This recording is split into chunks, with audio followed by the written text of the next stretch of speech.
होनी चाहिए, डराने का हुनर आना चाहिए, हंसते भी रहें और सामने वाले को डर भी लगता है। जरूरी नहीं है कि गाली दे दे के डराना होता है। जिस आदमी को डरा रहे थे, जिसके बारे में यहां से कुछ लोग यूएनओ जाकर के कह रहे थे इसको वीजा मत देना, आज उस आदमी ने अपने काम से, इसलिए मैंने कहा कल की घटना है, इंडिया इस्लामिक कल्चर सेंटर के ऊपर भी एफसीआरए का सर्टिफिकेट रद्द कर दिया गया। खबरें तो कम से कम अपने मतलब की पढ़ा करो यार, अपने मतलब की तो पढ़ा करो यार। इसलिए उसने काम करना जमीन पे ज्यादा इंपॉर्टेंट समझा, तो उसे मालूम था कि हमारे लोग सिर्फ भारत माता की जय का नारा लगाते हैं, इसको बचा के रखिए, अभी समय नहीं आया। यही कारण है उसके डरने से। ये देश का पहला ऐसा प्रधानमंत्री है, सत्ता में आने से पहले इसका एक ही तगमा था कि जिनका पजामा ऊपर था उनसे कहा नीचे करके पहन लो इसे, और ये जो गोल्ड टोपी तुम दुनिया को पहना रहे हो मैं तुम्हें पहना दूंगा, मुझे मत पहनाना। उसका यही तगमा था, दुनिया उसे इसी से जानती थी। ये विकास वीर सिंह नाम के आदमी से नहीं जानती थी। विकास तो सदियों से हो रहा है, बहुत दिन से हो रहा है। विकास की किसे चिंता है इस दुनिया में? आप जिस दिन सनातनी हो जाएंगे, विकास पीछे पीछे भागेगा आपके। इसलिए उसी आदमी को कई सेकुलर प्रधानमंत्री आए, एक पुर्तगाल गए थे 1995 में, वहां कुछ गुजरातियों ने एक छोटा सा मंदिर बनाया, उनसे कहा कि सर आप इसका इनॉग्रेशन कर दीजिए, कि पुर्तगाल का प्रेसिडेंट वहां मौजूद था। उन्होंने कहा नहीं, मैं सेकुलर स्टेट का प्रधानमंत्री नहीं करूंगा। 95 से 2014 का बदलाव देखिए, जिसके दामन पे ये दाग था कि ये 2002 का हीरो है।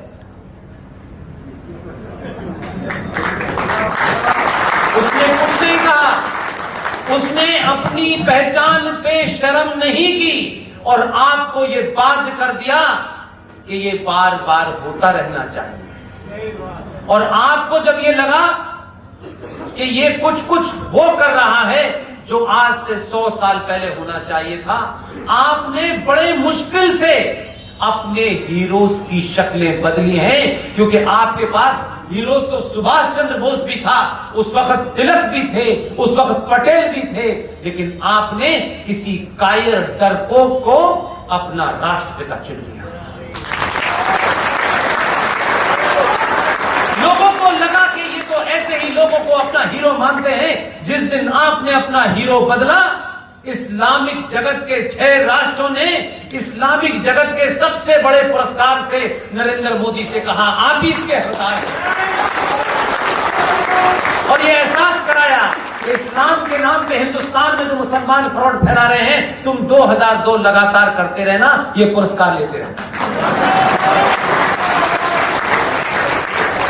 इसलिए कोई चुनौती इस दुनिया में ऐसी नहीं है जो सनातनियों को कमजोर कर सके, डरा सके। मेरी आपसे विनती है, आपकी जात, आपका इलाका, छोटे बड़े, मुझ में कोई 1% भी नहीं है।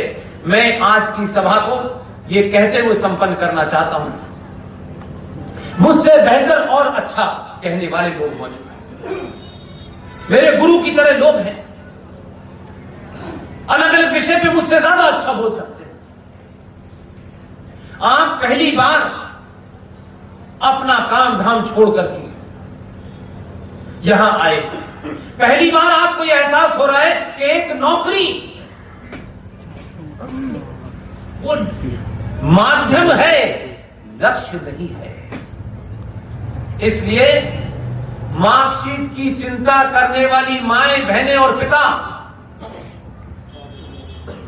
इस बात पे जोर दें, मार्कशीट अच्छी होगी तो नौकरी अच्छी तो मिल जाएगी, लेकिन दुनिया का इतिहास गवाह है, अच्छी मार्कशीट वाले कभी राष्ट्र नहीं बचा पाते, क्योंकि उनको अपनी मार्कशीट के नंबर की चिंता होती है। और देश बहुत छोटी चीज है, इसलिए राष्ट्र बचाने वालों की अगर हम गिनती देखते हैं भारत में, तो उनके पास मार्कशीट ही नहीं है।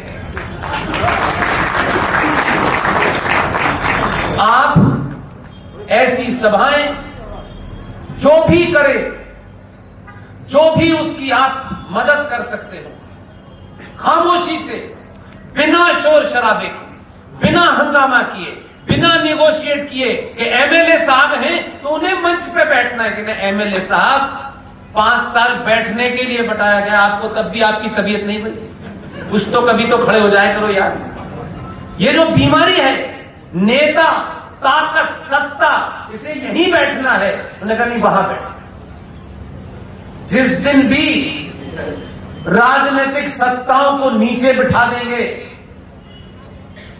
और जीबी बख्शी, आर.एस. सिंह, सुशील पंडित, ललित अंबरदार, अंकुर शर्मा, अनुज धर जैसे लोग जो देश के अंदर एक वैचारिक क्रांति खड़ी कर रहे हैं और वो तमाम तथ्य आपके सामने रख रहे हैं जिसको इतिहास में छुपाया गया, उन किताबों के माध्यम से छुपाया गया, उस दिन सत्ताएं आपकी चौखट पे नाक रगड़ेंगी। इसलिए मेरा सिर्फ इतना कहना है कि एक इस कुमाऊं में जब मैं यहां से जाऊं तो ये रूबल नाम के कम से कम 1000 खड़े हो जाए।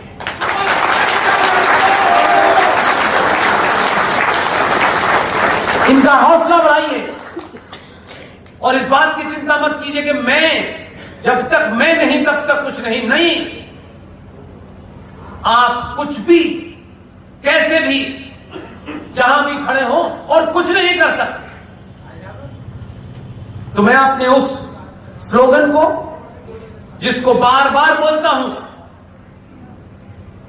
एक नहीं 1000 बार कहता हूं, इसको कभी आप अपने मन में दोहराएंगे तो कहीं आपके शरीर से कोई एक धागा अलग नहीं होने वाला।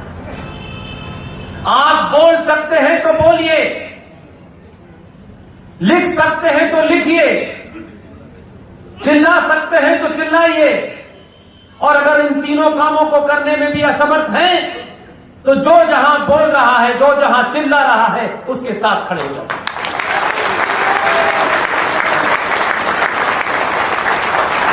एक बार फिर मुझे इस बात के लिए बार बार मेरे मन में, क्योंकि ये पिछले 300-400 सभाओं में से एक ऐसी सभा है कि एक बेटे की उम्र ने यह सभा जो है आयोजित की है। इसलिए रूबल मेरे लिए सिर्फ एक व्यक्ति नहीं है किसने प्रोग्राम किया। अगर इस सभा में 2 लोग भी होते, यही माइक होता, यही डाइस होती और मेरी आवाज इतने ही 2 घंटे तक ऐसे ही रहती। इसलिए भीड़ देख करके, लोगों की गिनती देख करके मैं नहीं चला था। पहली बार किसी पुलिया पर बैठ के बोल रहा था, 5 लोग सुन रहे थे, 2 लोग मेरा मजाक उड़ा रहे थे। तब भी मैंने चिंता नहीं की थी, क्योंकि जब नौकरी छोड़ने का फैसला लिया तो यह सोच के नहीं लिया था इससे नफा नुकसान क्या होगा। मैंने कहा 25 साल नफा नुकसान सोचा है, एक बार नुकसान करके ही देखते हैं। क्योंकि आज दुनिया भर में ये जो 10-15 लोग बोल रहे हैं, ये जो संचार क्रांति है, जो दुनिया कहती थी कि 21वीं सदी भारत की होगी, आपको कभी एहसास ही नहीं हुआ कि दुनिया क्यों कह रही है। उसी दुनिया ने इस संचार क्रांति के माध्यम से आपको ऐसा पहुंचा दिया कि आपकी बात जो मैं यहां कर रहा हूं अमेरिका तक पहुंच रही है।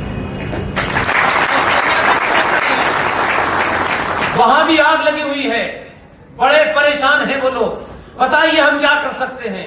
हमने कहा किसी से हमको कुछ नहीं लेना।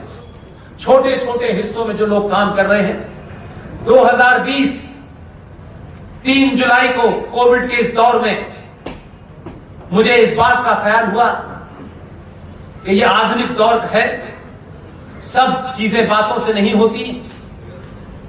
रूबल ने अपने परिवार की मदद दी, आपके शहर के 2 लोग भी आए, उनकी भी मदद दी, और वो तमाम सारे लोग, किसी ने 21,000 रुपए दिए, किसी ने 50,000 रुपए दिए, किसी ने 10,000 रुपए दिए।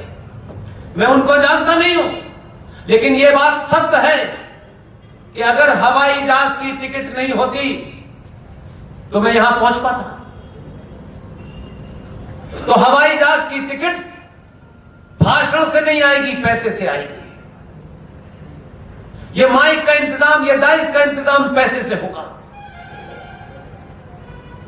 इसलिए कुछ लोगों ने रूबल के पास पहुंचकर कहा, हम तुम्हारे साथ न अपना नाम सार्वजनिक करना चाहते हैं, न ही हम तुम्हारे साथ मंच पर बैठना चाहते हैं। तुम बड़ा काम कर रहे हो और एक ऐसे शख्स को बुला रहे हो जिसको शायद हम सिर्फ टीवी पे देखते हैं या यूट्यूब पे देखते हैं। वो अपना काम करके चले गए। तो इस किस्म की समस्याएं इस काम में आएंगी और बहुत सारे लोग कर रहे हैं। कुछ की क्षमता है, कुछ की क्षमता नहीं है। फिर 2020 में ये सोच करके कि ये मुहिम नेक्स्ट जनरेशन को हम कैसे ट्रांसफर करें, कैसे लोग इंस्पायर हो और आगे लीड लें और फिर हम बैक सीट पर चले जाएं और फिर वहां बैठ करके जो कुछ थोड़ा थोड़ा करेक्शन करना है हम वो काम करें। ये सोच करके रातों रात ट्रस्ट इंडिया फाउंडेशन को बनाया गया।